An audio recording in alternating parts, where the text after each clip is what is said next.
Bonjour à tous et bienvenue sur ce webinaire hebdomadaire visant à faire le point sur les positions et les conseils des banques sur le Forex. Alors comme d'habitude, je vais vous demander avant toute chose de confirmer que vous m'entendez bien et que vous avez également le retour d'image correct.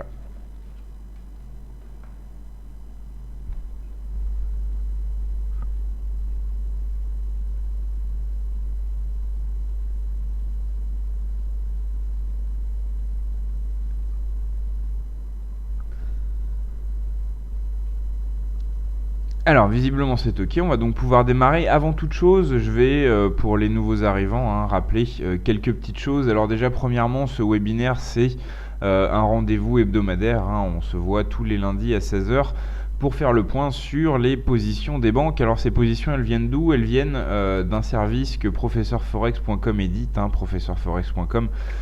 C'est le site qui vous présente le webinaire de ce soir pour DailyFX donc.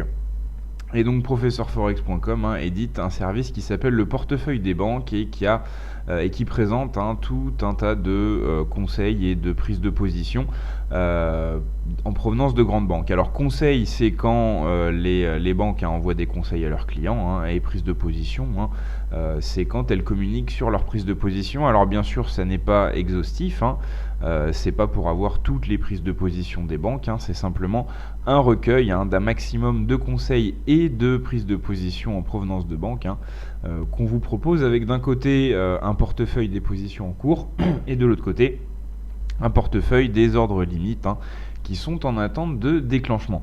La particularité de ce service, c'est que c'est essentiellement des conseils swing trading moyen terme avec des positions tenues parfois quelques semaines, ce qui est très différent des services de signaux de trading classiques où on s'intéresse en général surtout à l'intraday, voire au scalping. Et puis donc tous les lundis après-midi, on fait le point, on fait une photographie du portefeuille dans son état du lundi après-midi. Et on l'analyse ensemble en allant voir plus en détail sur les graphiques les nouvelles positions, c'est-à-dire les positions qui ont été enregistrées dans le portefeuille depuis notre dernier rendez-vous. Pas beaucoup de positions nouvelles justement en ce début de semaine. Comme vous le voyez ici, les deux positions en cours sur l'euro-dollar datent de lundi dernier et on sont d'ailleurs pas loin de toucher leur stop. La position de long terme de GBP-USD date du début du mois de mai. On a par contre une position qui date du 16, le 16 c'était jeudi dernier, une position vendeuse dollarienne de la part de Crédit Suisse qu'on va prendre le temps de mettre plus en lumière, et également une position récente qui date de vendredi dernier de Crédit Suisse également sur NZD-USD avec un ordre d'achat avec une position acheteuse. On va ces deux positions là, l'ordre de la position vendeuse dollarienne et la position acheteuse dollar néo-zélandais contre dollar américain. Ce sont donc les deux positions qu'on va mettre en lumière ce soir. Je vous propose de passer sur les graphiques et puis ensuite on passera sur les positions en attente dans le portefeuille. Alors ce qu'il faut savoir, c'est que le lundi, c'est pas le jour où le portefeuille est le plus actif. Et généralement, c'est pas le jour où il y a le plus de nouvelles positions. Les banques rarement émettent de nouveaux conseils ou prennent de nouvelles positions dès le lundi matin. Alors souvent, c'est vrai qu'on a des conseils qui sont ouverts plus tard dans la semaine, entre le mardi et le jeudi. C'est là où on a le plus grand nombre d'ouvertures de conseils. Donc je passe sur les graphiques pour mettre en lumière ces deux positions dollar-yen et NZD-USD. On va commencer par le dollar-yen. La position, je le rappelle, était une position vendeuse qui a été ouverte le 16, donc jeudi dernier, à 105,40. Donc une position qui est actuellement en gain.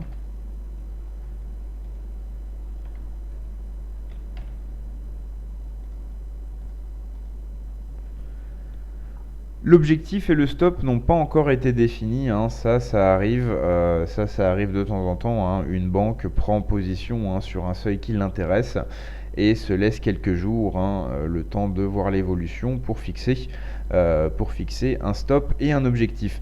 Là, on peut toutefois dire, quelques petites choses sur cette prise de position. Bon, déjà, cet ordre de vente va clairement dans le sens de la tendance.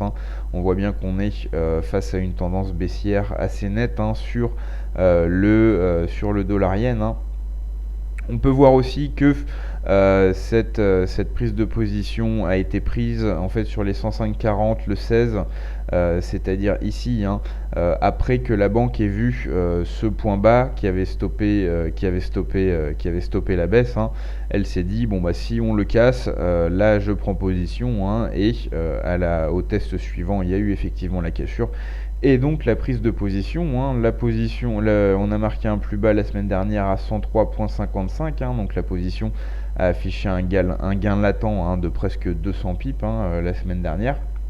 Donc c'est une position qui s'est bien déroulée, ça remonte un peu depuis, mais les gains restent tout à fait conséquents, presque 100 pips de gains latents au cours actuel, et surtout la tendance baissière qui reste active, donc une position qui se déroule bien pour Crédit Suisse sur le dollar yen, une position qui sera peut-être fermée, pourquoi pas, vers la zone des 103, c'est une zone qui intéresse la banque si on s'intéresse à ces autres analyses.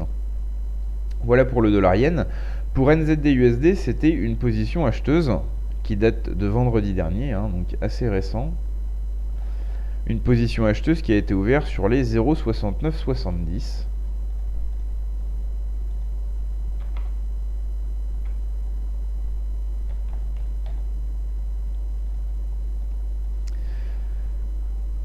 Donc là aussi, une position qui s'affiche en gain pour l'instant, qui s'affiche même en net gain, vu qu'on est sur les 71,20 au moment où je vous parle. L'objectif est à 71,40, donc on n'est même pas loin du tout de l'objectif, une position qui n'aura pas duré longtemps, si elle touche son objectif. Mais on voit bien que c'est bien parti. Et le stop était à 68,92.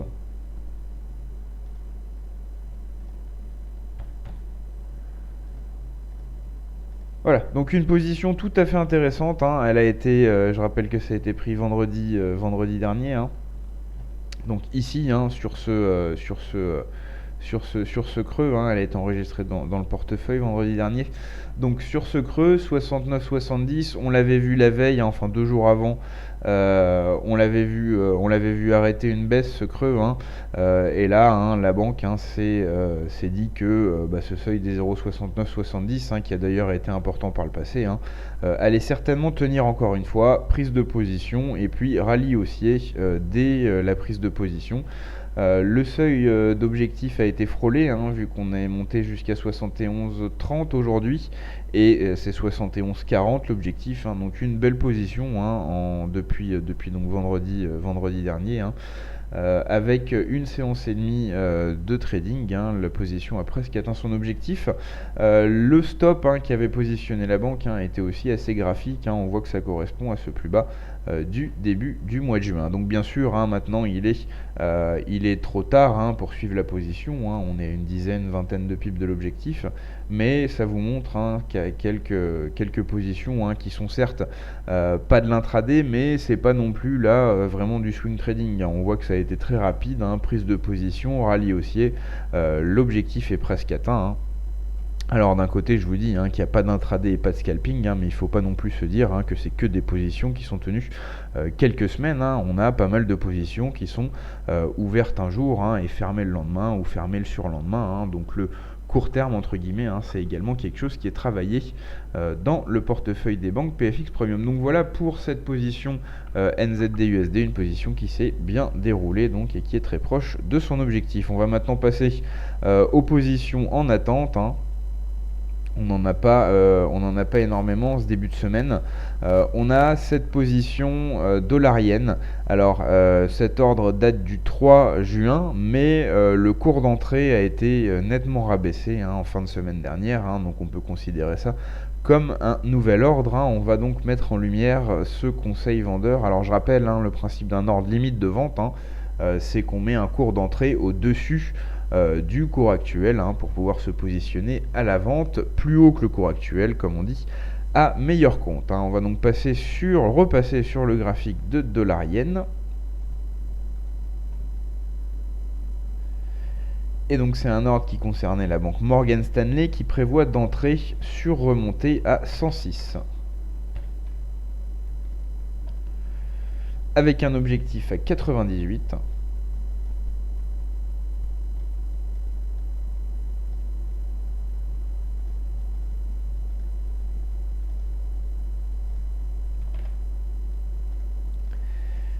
Et avec un stop à 109.